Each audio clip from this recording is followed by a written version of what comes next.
ప్రొద్దుటూరికి ఎవరు సరైన అభ్యర్థి అంటే 100% నేనే సరైన అభ్యర్థి.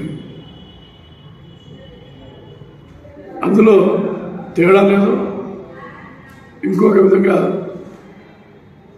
ఉండేదానికి కూడా వీల్లేదు.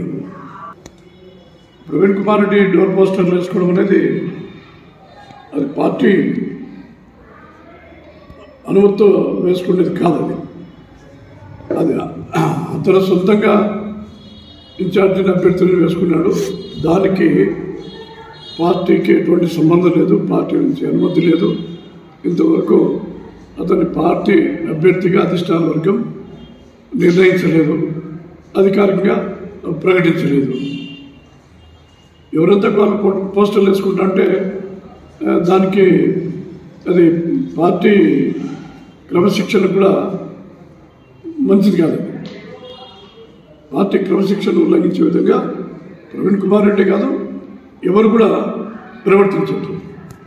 2,50,000 మంది ఓటర్లు ఉంటారు, 1,000 కొద్ది కార్యకర్తలు ఉంటారు. ఈ సమయంలో కార్యకర్తలు కానీ ఓటర్లు కానీ గందరగోళానికి గురయ్యి విధంగా ఆ విధంగా పోస్టర్లు వేసుకోకూడదు.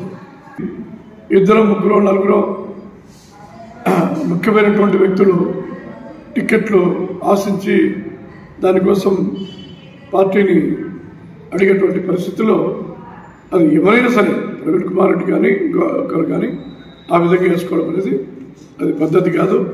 ఇంతవరకు పార్టీ నిర్ణయించలేదు, అధికారికంగా ప్రకటించలేదు. అధికారికంగా ప్రకటించేంత వరకు ఆ విధంగా ఎవరు కూడా చేయకూడదు. ఈ వీడియో మీకు నచ్చినట్లయితే లైక్ బటన్ క్లిక్ చేయండి. మరిన్ని వీడియోలను పొందడానికి దయచేసి సబ్స్క్రైబ్ చేయండి.